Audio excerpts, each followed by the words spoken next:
hadis afdalu ma qultu ana wan nabiyyuna min qabli la ilaha illallah. Kalimat yang paling afdal yang pernah saya ucapkan dan pernah diucapkan para nabi-nabi sebelum saya adalah kalimat la ilaha illallah. Itu kalimat yang paling afdal. Dalam hadis yang lain Rasulullah bersabda, beliau meriwayatkan bahwasanya Allah Ta'ala berfirman dalam hadis qudsi. Allah Ta'ala bilang la ilaha illallahu husni wa man qalaha dakhala husni wa man dakhala husni amina min azabi. Kalimat la ilaha illallah adalah bentengku. Barang siapa yang mengucapkannya maka dia masuk ke dalam bentengnya Allah. Barang siapa yang masuk ke dalam bentengnya Allah aman. Aman dari siksa Allah Subhanahu wa taala. Aman. Jaddidu imanakum, kata Rasulullah. Ayo perbaharui iman kalian. Ya, perlu di-upgrade imannya kita ini, mesti kita upgrade, kita tingkatkan, kita perkuat lagi, kita perbaharui. Gimana kita mengupgrade, memperbaharui iman kita? Dengan mengucapkan qulu aktsiru, perbanyak dari ucapan la ilaha illallah. Subhanallah nisful mizan. Alhamdulillah tamla'uh. La ilaha illallah laisa dunallahi hijab. Begitu. Laisa laha dunallahi hijab. Itu kalimat subhanallah memenuhi setengah timbangan. Kalau ente baca subhanallah, ente punya itu timbangan yang memenuhi amalan, yang menimbang amalan hamba. Kalau kita baca subhanallah, setengahnya udah penuh. Masya Allah, setengahnya udah penuh dengan kebaikan.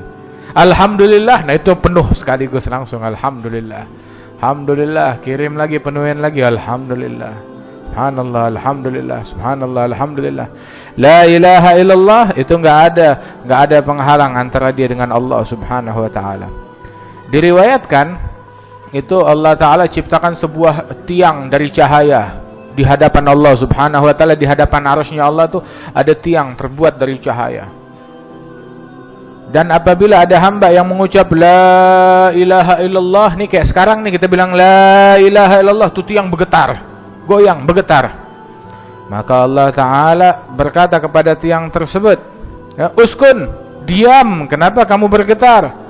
Maka tiang itu menjawab, kaifa askun, bagaimana saya bisa diam sedangkan orang yang mengucap la ilaha illallah tadi belum engkau ampuni. Terus Allah Ta'ala nyatakan, qad ghafartu lahu, aku sudah ampuni orang tersebut. Maka langsung diam tiang tersebut. Masya Allah, la ilaha illallah. Alhamdulillah, kita diampunin insyaallah oleh Allah Subhanahu wa ta'ala.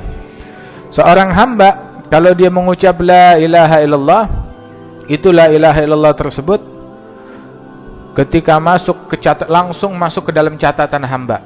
Ketika itu la ilaha illallah masuk ke dalam catatan kita, itu tidak melalui kesalahan dosa yang tertulis, melainkan dihapus sama dia. Itu la ilaha illallah menghapus dosa-dosa yang ada sampai ketemu hasanat, kebaikan, nempel deh ke sebelahnya kebaikan. Masya Allah, la ilaha illallah. Ini kita udah berapa kali mengucap la ilaha illallah. Nah tinggal lanjutkan dalam mengucap la ilaha illallah. Hadza kan Al-Habib Abdullah bin Husain bin Tahir, itu wiridnya dia tiap hari rutin membaca la ilaha illallah 25.000 kali. Cuma baca la ilaha illallahnya bukan kayak Cine kesandung. Begitu. Kesandung latah. La ilaha illallah, la ilaha illallah, Allah, Masya Allah. Tahu gak artinya apa? Apa? Dia fahamin makna yang terkandung di dalamnya. La ilaha illallah, la ma'bud bihaqqin fil wujud illallah. Dia hayati, dia nikmati, dia rasakan kelezatannya di dalam jiwa, di dalam hatinya dia. Kan beliau Al-Habib Abdullah bin Husain setiap hari dia baca la ilaha illallah 25.000 kali. Allah, Allah, Allah 25.000 kali. Kemudian dia baca as-salah ala Nabi Muhammad 25.000 kali. Nah kita ini sekarang kan diajak untuk baca la ilaha illallah, ngulang la ilaha illallah. Hari ini kita udah berapa kali baca la ilaha illallah?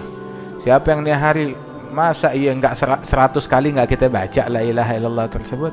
Perbaharui iman kita biar ngeresep, biar lekat di dalam hati kita. Jadi waktu sakaratul maut itu udah nempel, kagak hilang, enggak goyah tatkala menghadapi goncangan sakaratul maut, keimanan kita, keyakinan kita kepada Allah Subhanahu wa taala. Di dalam hadis diriwayatkan, seandainya itu langit dan bumi, langit 7 lapis, bumi 7 lapis, ditaruh di timbangan, ya, di sebuah piring timbangan. Kemudian kalimat la ilaha illallah ditaruh di timbangan di piring yang lain tuh, ya, di wadah yang lain dari timbangan itu. Maka niscaya kalimat la ilaha illallah bakalan lebih berat daripada 7 lapis langit dan 7 lapis bumi. Kalimat la ilaha illallah lebih berat daripada 7 lapis langit dan 7 lapis bumi. Jauh lebih berat. Nah, karenanya itu dosa kita nggak ada apa-apanya dibanding la ilaha illallah. Nggak ada apa-apanya dibanding la ilaha illallah. Itu disebutkan, itu Bani Adam, anak Adam, ketika dia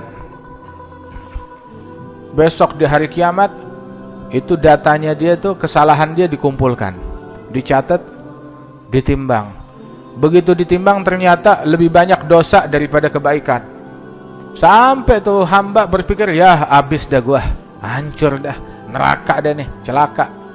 Tahu-tahu Allah Ta'ala bilang, ya ibn Adam, wahai anak Adam, engkau punya titipan yang kamu titipkan sama saya. Titipan apa ya Allah? Begitu ada kartu. Nah, kartu apa? Kan ada kartu apa? Kartu apa sekarang tuh? Kartu sehat, kartu apa lagi? Kartu pinter, kartu sehat, kartu mati ada gak? Ada. Nah, ini ada kartu. Allah Ta'ala juga bilang engkau punya, ada kartu. Kartu apa? Kartu itu tertulis la ilaha illallah. Nih la ilaha illallah yang kamu punya nih. Nah, ini dia. Lu gak bakalan dizalimin nih hari. Faman ya'mal mithqala dzarratin khairan yarah wa may ya'mal mithqala dzarratin syarran yarah. Itu kartu ditaruh di timbangan kebaikan dia, maka itu semua kesalahan dia tuh khalas, kalah berat dengan timbangan la ilaha illallah. Karenanya itu Rasulullah sallallahu alaihi wasallam pernah ditanya oleh Sayyidina Abu Hurairah. Abu Hurairah, beliau disabdakan oleh Nabi Muhammad sallallahu alaihi wasallam itu tentang kalimat la ilaha illallah. Di dalam hadis disebutkan, man qala la ilaha illallah khalisan min qalbihi dakhala al-jannah. Yang mengucap la ilaha illallah dengan tulus. Sayyidina Abu Hurairah, dia nanya, ya Rasulullah, man as'adun nas bi syafa'atik yaumil qiyamah? Siapa orang yang paling beruntung dapat syafaatmu di hari kiamat? Rasul bilang, ini saya emang udah nunggu pertanyaan ini, enggak ada yang nanya. Saya yakin enggak ada yang nanya kecuali Abu Hurairah yang bakalan nanya. Soalnya Abu Hurairah ini orangnya selalu penasaran. Nanyanya tuh macam-macam.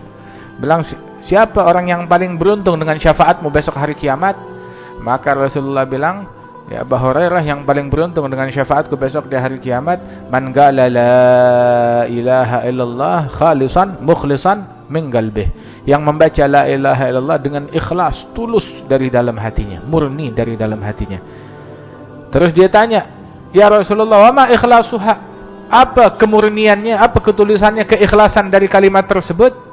Keikhlasan dari kalimat la ilaha illallah, kalimat la ilaha illallah yang tulus itu, an tahjuzahu an maharimillah.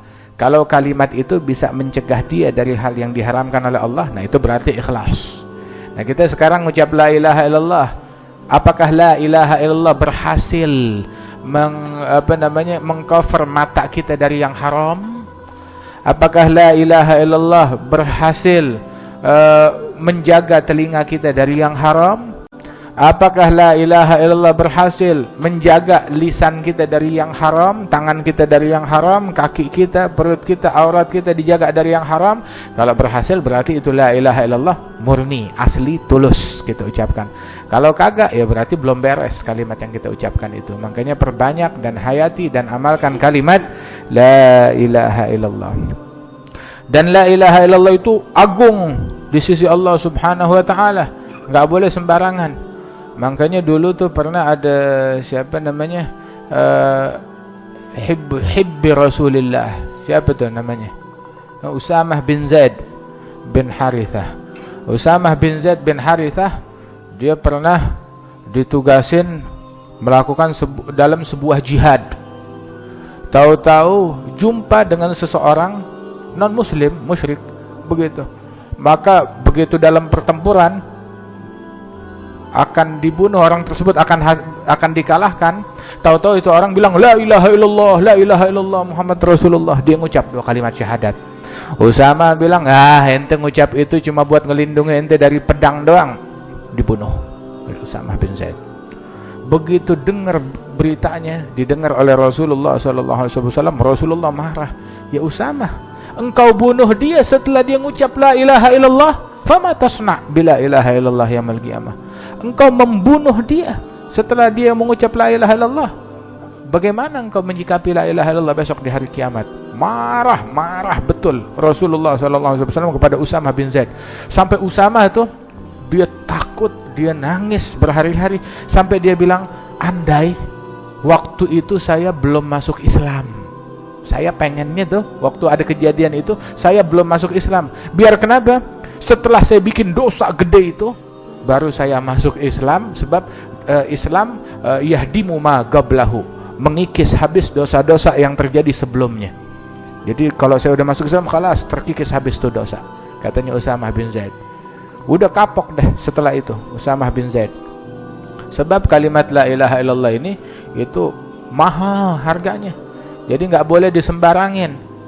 Itu man a'ana man qala umirtu an uqatilan nas hatta yashhadu alla ilaha illallah wa anna muhammadar rasulullah wa yuqimus shalah wa yu'tuz zakah wa idza fa'alu dzalik 'asamu minni dima'ahum wa amwalahum illa bihaqqil Islam wa hisabuhum 'ala Allah.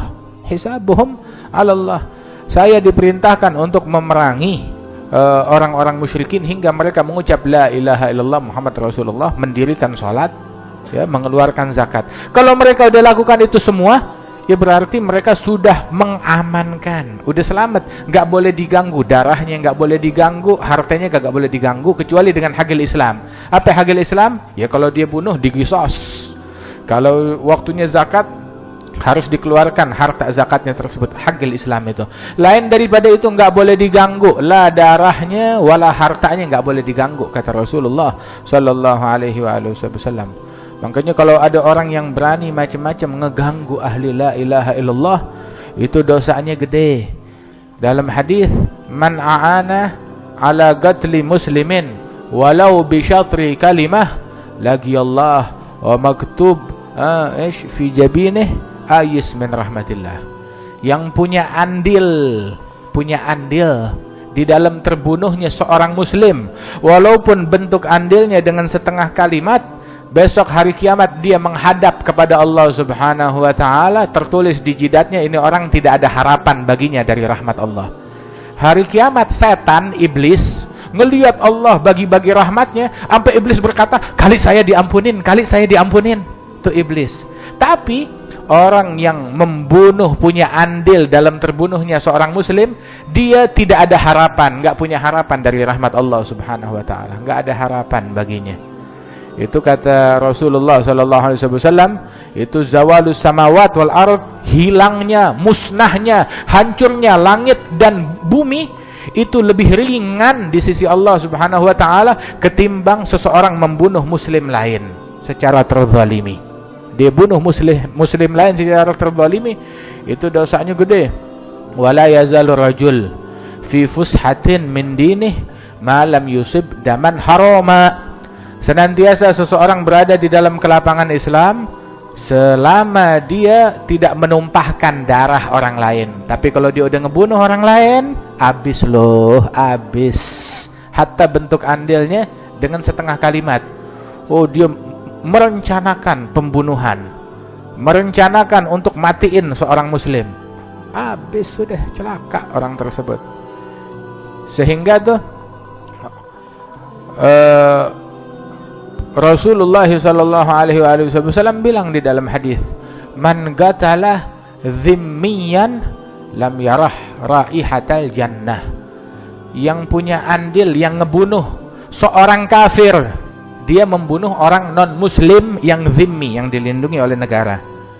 Ya, dia membunuh seorang kafir non muslim yang zimmi, dilindungi oleh negara.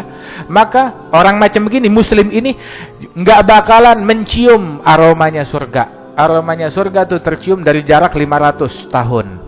Kalau dia di hari kiamat mencium, ini ada wangi surga. Mana surganya? Kamu jalan 500 tahun lagi ketemu surga. Itu dia. Artinya kalau dia nggak mencium harumnya surga, ini orang jauh banget dari surga. Nggak masuk ke dalam surganya Allah Ta'ala. Ini membunuh seorang kafir, seorang non-muslim, ya, yang diamankan, yang dilindungi oleh negara. Bagaimana kalau dia punya andil membunuh muslim lain? Membunuh kucing aja, apa namanya, ya bukan kita demen kucing, kagak. Anda juga pegel sama kucing, begitu, pegel, ya. Membunuh kucing aja itu dalam Sahih Bukhari.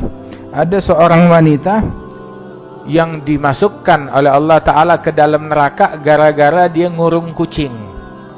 Itu kucing dia kurung, nggak dia kasih makan, ataupun juga nggak dilepaskan untuk nyari makan sendiri. Dia kurung aja sampai mati itu kucing.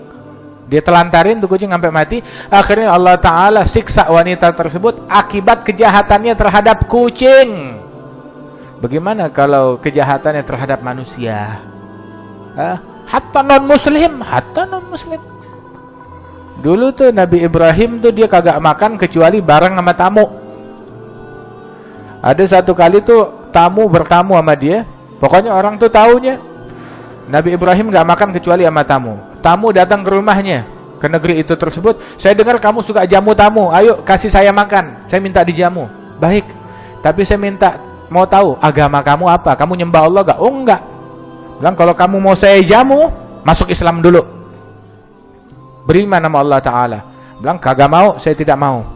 Maka itu orang pergi. Nabi Ibrahim bilang kalau kamu nggak mau masuk Islam, ya udah saya nggak mau jamu kamu. Nggak berapa lama Allah Ta'ala turunkan wahyu kepada Nabi Ibrahim. Ibrahim, ini orang udah kafir sama saya ini udah puluhan tahun. Dia berurusan sama saya, nggak beriman sama saya puluhan tahun. Dan selama puluhan tahun saya nggak pernah stop dia punya rezeki. Baru hari ini saya kirim dia kepada engkau. Saya wakilkan rezekinya dia melalui engkau. Engkau nanya macem-macem. Mau nyalurin rezekinya Allah Ta'ala pakai syarat macem-macem. Aduh. Nabi Ibrahim ditegur begitu, langsung dia cari tuh orang di kota. Bilang, ente fulan, ayo sini. Ayo saya jamu ke rumah saya. Bilang, oh nggak bisa. Tadi saya minta jamu, kamu nggak mau jamu, pakai syarat macam-macam. Sekarang kamu maksa. Kenapa? Kamu maksa. Bilang terus terang, gara-gara kamu saya ditegur oleh Allah Ta'ala. Allah Ta'ala bilang ini orang nggak beriman sama saya, bikin jahat, bikin dosa kepada Allah Ta'ala puluhan tahun, nggak pernah dikurangin rezekinya. Baru hari ini doang melalui Nabi Ibrahim, dia mau di-cut dia punya rezeki. Saya ditegur gara-gara kamu oleh Allah Subhanahu Wa Ta'ala. Bilang Tuhan kamu menegur kamu gara-gara saya. Masya Allah, ya akhir Tuhan, ya akhir Rabb. Mahad kama. Ya akhir Tuhan. Masya Allah, baik banget Tuhanmu. Khalas, mulai sekarang saya ikut ajarannya kamu. Dia beriman kepada Allah Subhanahu Wa Ta'ala. Nah artinya nih sekarang nih kalimat la ilaha illallah tuh gede, ya. Jangan disembarangin. Kan di Sahih Bukhari itu ada wanita penjahat, dia masuk neraka gara-gara nyiksa kucing. Gimana kalau dia nyiksa orang? Dia bikin orang mati. Dia bikin orang meninggal dunia gara-gara ulahnya dia. Bagaimana tuh kira-kira tuh? Di dalam riwayat yang lain ada seorang wanita dimasukin surga gara-gara ngidupin anjing. Ada seekor anjing udah menjulurkan lidahnya keluar saking kehausan, udah mau mati. Akhirnya dibawain air dari sumur tuh dengan terompanya dia diminumin. Sampai tuh anjing tuh segar lagi dan dia bisa lanjutkan hidupnya, anjing tersebut. Berkat kebaikan wanita pendosa ini kepada seekor anjing, Allah Ta'ala ampunin dosanya wanita itu, dimasukin surga karena kebaikannya terhadap seekor anjing. Apalagi kalau kebaikan itu terhadap manusia dia tujukan. Kejahatan kepada makhluk hidup ada catatannya. Mencelakakan seseorang, bikin orang masuk ke dalam neraka, ngejahatin makhluk hidup, apalagi manusia, apalagi orang yang ngucap la ilaha illallah. Dan juga kebaikan kepada makhluk hidup ada catatannya, ada pahalanya. Kepada seekor anjing dia bikin baik, masuk surga. Gimana kalau dia bikin baik kepada manusia? Gimana kalau dia berbuat baik kepada kepada orang-orang muslim? Itu Nabi waktu di rumahnya Abu Ayyub Al-Ansari, Nabi Muhammad SAW bilang sama Abu Ayyub bawain makanan. Gitu. Waktu dibawain makanan, Nabi bilang, "Ya Abu Ayyub, panggil dari tokoh Madinah 10 orang non muslim, suruh makan bareng sama saya," kata Rasulullah. Diajakin makan bareng sama Rasulullah. Non muslim diundang makan sama Nabi Muhammad. Nabi makan bareng sama mereka. Udah gitu kelar makan, tuh makanan masih penuh, masih bersisa. Keluar mereka, "Ya Abu Ayyub, panggil lagi 10 orang lagi atau 15 orang lagi. Datang makan non muslim." Terus keluar, makanan masih banyak, sampai totalnya 70 orang. Itu katanya Abu Ayyub, 70 orang itu makanan masih tetap bersisa. Dan sungguh orang-orang yang datang tuh, yang non muslim yang makan sama Rasulullah, ketika mereka makan tidak mereka keluar, melainkan semuanya udah masuk Islam. Berkatnya Rasulullah SAW. Tuh Nabi, orang makan bareng sama dia masuk Islam. Non muslim diundang makan sama Nabi Muhammad masuk Islam. Masya Allah.